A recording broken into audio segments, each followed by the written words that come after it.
Mga kahuwan, panoorin ang video na ito upang alamin ang pinaka-latest na balita tungkol sa lagay ng panahon at bagyo update today.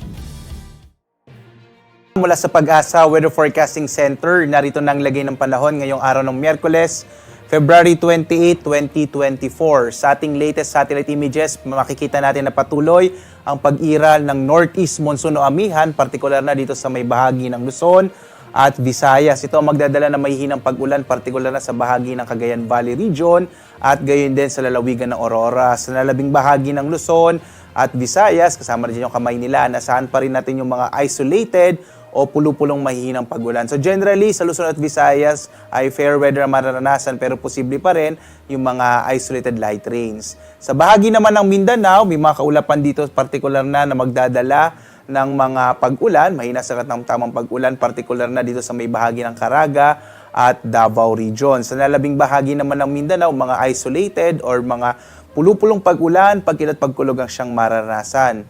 Sa kasalukuyan, wala pa tayong minomonitor na low pressure area na maaaring maging bagyo na papasok sa loob ng Philippine Air Responsibility.